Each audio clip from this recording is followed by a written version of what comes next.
পয়লা বৈশাখের শুরুটা আমার বাপের বাড়ি যাওয়া থেকেই হয়েছিল। তো চলো রাস্তার জার্নিটাই তোমাদের সাথে একটু শেয়ার করে নিই, কারণ এইবার আমি যাচ্ছি বাসে করে, এইবার আর অটো ধরিনি।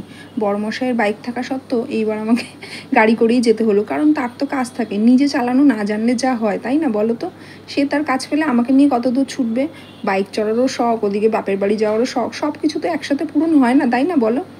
কারণ বাপের বাড়ি যাওয়াটা আমার কাছে বেশি ইম্পর্টেন্ট বাইক চড়ার থেকেও, যার জন্য একা একাই বেরিয়ে পড়েছি। আর এই দিকটা দেখানোর কারণ হলো এখানে কিন্তু মেলা বসে, মানে মাঝে সাঝেই বছরে যে কতবার মেলা বসে হিসাবের বাইরে। যাই হোক, বাড়িতে তো পৌঁছে গেলাম। বাড়িতে পৌঁছে হাত মুখ ধুয়ে আগে ব্রেকফাস্ট করে তারপরে ড্রেস চেঞ্জ করে নিলাম। মুখটা দেখে মনে হচ্ছে না কতদিনের রুগী।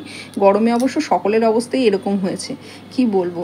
তারপর রান্নাবান্না কমপ্লিট করে ভাইয়ের বউ এসে আমার সাথে গল্প করছিল, আর ওর কাছে কি কি নোট আছে সেগুলি একটু আমার সাথে শেয়ার করছিল, সেগুলি একটু তোমাদের সামনে তুলে ধরলাম। এইটা দেখো, এটা হলো গিয়ে বিদেশি পয়সা, 1 সেন্ট যে বলে, $1 আগে যে সেন্টগুলো হয় সেটা, এটা 1 সেন্ট। দেখতে পাচ্ছ তো? ভালো করে তোমাদের সাথে একটু শেয়ার করছি। এই দেখো, মানে আমাদের এখানে কিন্তু 1 টাকার সমানও না 1 সেন্ট মানে। আর এর পরেরটা হলো গিয়ে $1। $1 মানে কত? গুগল সার্চ করলে তো তোমরা জেনেই যাবে। মানে আমরা যে টাকাটা পাই ফেসবুক থেকে, সেটা এই তো ডলার হিসাবেই পাই, সেইটার $1 কিন্তু এইটা।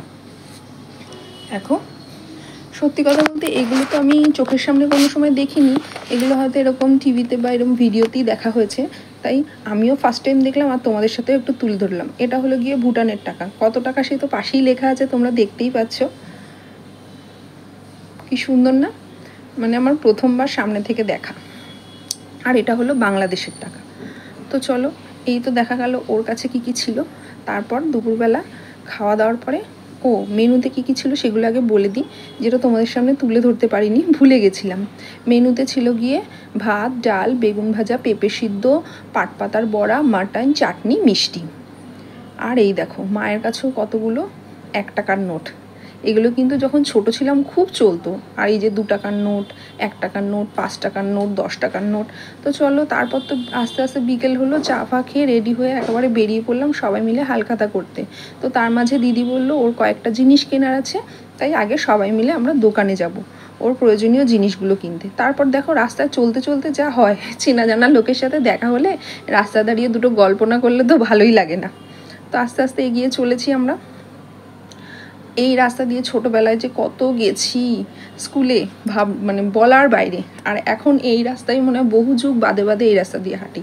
এই যে এটা আমাদের স্কুল, এটা স্কুলের পেছন দিকটা, যদিও মানে স্মৃতি বলে না, চোখের সামনে যেন ভেসে উঠছে বারবার, ওরকমই মনে হচ্ছে সেই দিন তো স্কুল থেকে বেরোলাম। এর আগে অবশ্য তোমাদের সাথে আমি স্কুলটা শেয়ার করেছি, এই নিয়ে আরও একবার করলাম। যখনই এই অন্ধকার রুমগুলো দেখছি না, তখনই আমার এই যে স্কুলের সময়টা যে কাটিয়েছিলাম ভেতরেই এত এত সবাই মিলে, বন্ধুবান্ধবরা মিলে হইচই করেছি, আর এখন দেখো রুমগুলো কেমন অন্ধকার হয়ে পড়ে আছে না। তো চলো, মানে কি বলবো, খারাপ লাগলো। এখন তো আর ফিরে যাওয়া যাবে না সেই সময়টাতে। আর এখানে দেখো মহাদেবের মন্দির, আর এই মা কালী। এখানে প্রতি বছর বছর পুজো হয়, খুব বড় করেই হয়। আর ফাইনালি চলে আসলাম দিদির যেই জিনিসটা নেওয়ার ছিল সেই দোকানে। এই দেখো, এই জুতোটা ও দেখছিল, যদিও এটা নেয়নি, নিয়েছে অন্য আরও একটা জুতো। তো যাই হোক, বিভিন্ন রকমের জুতো ফার্স্টে দেখে নিচ্ছিলাম। তো ফাইনালি ওর পছন্দের জুতো নিয়ে চলে আসলাম ব্লাউজের দোকানে। ওর এখান থেকেও জিনিস কিছু কেনার ছিল, সেইগুলি কিনছিল। আর কি বলবো, এত গরম না, পাগল করে দিচ্ছিল। আগের দিন বৃষ্টি হয়েও যেন গরমটা আরও বেশি বেড়ে গেছিলো। তো চলো আস্তে আস্তে, তো এবার আমার যেহেতু রাতে থাকার প্ল্যান আমার ছিল না, বাড়ি ফেরার প্ল্যান ছিল। অন্য দিনের থেকে এবার একটু বেশি সময়ই দেরি করেই বেরিয়েছি বাড়ি থেকে। যাই হোক, আর এই গাছটা দেখানোর কারণটা হলো গিয়ে, এইটা কিন্তু বকফুল গাছ, যেগুলো এত এত বকফুল দোকান থেকে বাজার থেকে কিনে খাই, সেগুলো চোখের সামনে দেখছি, কত ভালো লাগছে। যাই হোক, চলে আসলাম সব দোকানের হালখাতা আমার করার পরে, মানে আমার যে কটা দোকান ছিল, এবার চলে আসলাম লাস্ট দোকানে। এই দোকান থেকে নিয়ে এবার বাড়ি গিয়ে ব্যাগ গুছিয়ে শ্বশুরবাড়ির পথ ধরবো।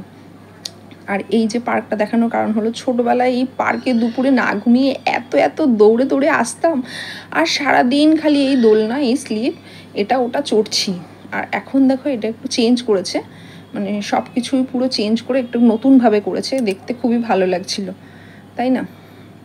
যাই হোক, আমার তো মোটামুটি যে কটা দোকান ছিল হালখাতা করার হয়ে গেছিলো, আর মাদের আরও একটা বাকি ছিল, তাই মাদের সাথেই বেরিয়ে পড়লাম। মারা দোকানে চলে যাবে আর আমি বাড়ির পথ ধরেছি। আজ তবে আসি, সকলে ভালো থেকো, টাটা।